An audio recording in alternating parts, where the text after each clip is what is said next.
with me on a little journey into the world of numbers in this short doodle video. Not just any numbers, but the entire number family tree. You see, numbers aren't just random digits floating around. They belong to families, like branches on a big mathematical tree. And understanding who belongs where makes solving problems much easier. So as we are about to explore topics in numbers, such as decimals, fractions, percentages, prime numbers, and so on, it's really important that we unpack all these family of numbers and know exactly where we must place each number. With that understanding, we are able to really solve mathematical problems much easier. So now, let's look at the first big picture, real numbers. At the very top, we have real numbers. These are all the numbers you will ever work with on a number line. Okay, if you can imagine placing it somewhere between negative infinity and positive infinity, that is a real number. So in short, any number at all that you will ever encounter in mathematics is a real number. Okay, now real numbers have two big children: rational numbers and irrational numbers. Let's look at each one closely. First, let's start with rational numbers. Rational numbers, as in the very sense of it, are very reasonable. And in maths, what do we mean when a number is reasonable? They are numbers that can be written as fractions. So the simple definition of a rational number in mathematics is any number that can be written as a fraction. Or simply put, we can divide one number by another number. So examples of rational numbers are 1 over 2, 3 over 4, 7 over 9, 25 over 35, and so on. Now here is something interesting. Even whole numbers are rational numbers because we can write whole numbers as fractions. Did you know, for instance, that 5, which is a whole number, is actually strictly speaking 5 over 1. So long as we can write it as 5 over 1, 5 is a rational number because 5 can be written as 5 over 1, which is a fraction. Now, inside rational numbers, there are even more subfamilies. So, for instance, we have integers. And what are integers? These are all the positive and negative whole numbers. And of course, let's not forget 0. So, integers are best represented on the number line with 0 at the center and all numbers to your left being the negative numbers and all numbers to your right being the positive numbers. Okay, so integers are an example of rational numbers. Then we have whole numbers. We've talked about whole numbers already. Now, there is something interesting. We are talking 0 and all positive whole numbers. So actually, 0, strictly speaking, is a whole number. We often forget 0 and exclude it from whole numbers, but mathematically speaking, 0 is a whole number.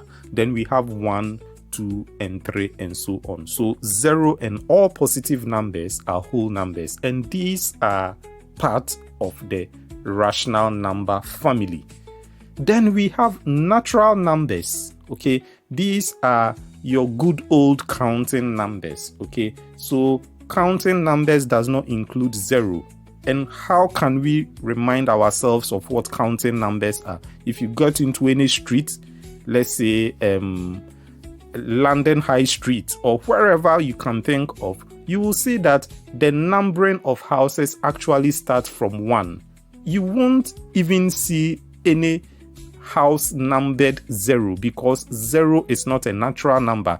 We start counting naturally from 1. So for instance, if you want to count down time, or if you want to track how long an event is taking, you start counting seconds and you say 1, 2, 3, and so on. So those are natural numbers. And don't forget, rational numbers also include things like terminating decimals. Decimals that end 0.5, it's terminated. 2.75, 3.22475. Terminating decimals are also part of the rational number family. And then we have recurring decimals. We will be looking at each of these classes of numbers in our lesson as we go forth in this channel. Now, recurring decimals are also interesting. They can be as long as they can be, but so long as they are recurring, they are considered rational numbers. So example of recurring numbers are 0.3333 or 1.272727 and so on. So long as it ends or it repeats, it is a rational number. So folks, this is a picture of one side of the two big families of real numbers. Now let's go to the other side, the difficult side, and we call them irrational numbers. And they are very interesting. They behave very funny. They are simply not rational. And some of the trickiest and most challenging problems that we will encounter in maths will be presented by irrational numbers, because guess what? They are simply irrational. They are very difficult to break down. What are therefore irrational numbers? They are numbers that simply cannot be written as fractions. So these numbers, you cannot express them as fractions. The best you can do is to approximate them as fractions, but their real value can never be expressed as fractions. So what is an example of an irrational number? Pi. Okay, so if you have watched earlier videos, pi is a number that neither repeats a decimal or it neither ends. And according to scientists, we have been able to count all the decimals after 3 in a pi up to 60 trillion, and it's still counting, and it's never repeating, always unique patterns, and it keeps going and going and going and going. We don't know where the value of pi ends, and it is an irrational number. Another classical example of irrational number is root 2. So the square root of 2, no matter how many decimal places you go, it will never end, it will never repeat. It's an endless decimal upon decimal journey, and we don't know where the real value of root 2 ends. So these are irrational numbers, and they are really, really wild. But they are very important in science and geometry, because certain concepts can only be explained in these irrational numbers like pi or root 2 and so on. So let's have a recap. In this family tree, we have real numbers sitting on top. Then we break that down to rational numbers and irrational numbers.